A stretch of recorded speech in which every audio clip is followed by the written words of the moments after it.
Hello guys, in this video we are going to see async and await.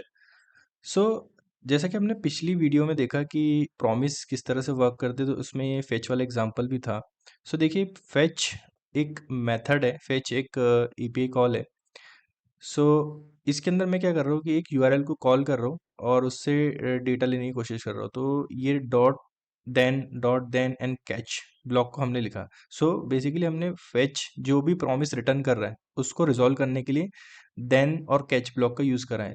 लेकिन async and await के through हम बहुत आसानी के साथ बहुत इजीली इस ब्लॉक ऑफ कोड को लिख सकते हैं।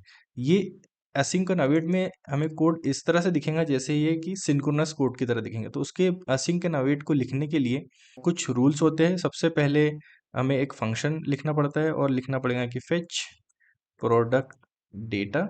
अब मुझे इस फेच मेथड को कॉल करना है जो कि प्रॉमिस को रिटर्न करती है। सो प्रॉमिस को रिटर्न करती है तो अवेट कीवर्ड के थ्रू जो हम देन कीवर्ड के थ्रू काम कर रहे हैं वो यहाँ पर अवेट कीवर्ड के थ्रू होगा। तो अवेट कीवर्ड के थ्रू हम प्रॉमिस को रिजॉल्व कर सकते हैं। सो ये फेच फंक्शन अवेट कीवर्ड के थ्रू प्रॉमिस को रिजॉल्व करेगा। लेकिन इसके लिए ये जिस फंक्शन में लिखा जा रहा है उस फंक्शन की डेफिनेशन में असिंक कीवर्ड का होना जरूरी है।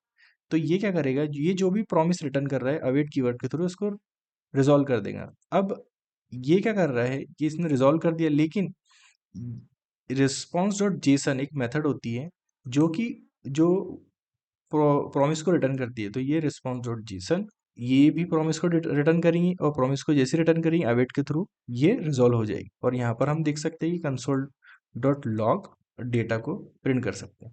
सो as simple as that, fetch product data, हमने ये फंक्शन को कॉल कर दिया और ये फंक्शन यहाँ कॉल होगा और ये प्रॉमिस रिजॉल्व हो जाएगा अवेट एंड असिंक के थ्रू। ये देखिए ये आउटपुट आ गया। अब आप सोच रहे होंगे कि इसमें हम एरर को किस तरह से हैंडल करेंगे। सो एरर को हैंडल करने के लिए इसमें हम try block and catch block का यूज करते हैं। सो ट्राई में हमेशा रिस्की कोड लिखा जाता है जिसमें एरर आने के चांसेस हो, और कैच में हम एरर को कॉट करते हैं। सो यहाँ पर तो आउटपुट में कोई डिफरेंस नहीं होगा क्योंकि there is not going to any error. node.async.js, yeah, this is the output. Okay, so that's it guys in this video. Thank you for watching. If you have any concern, any problem, then please let me know comment section.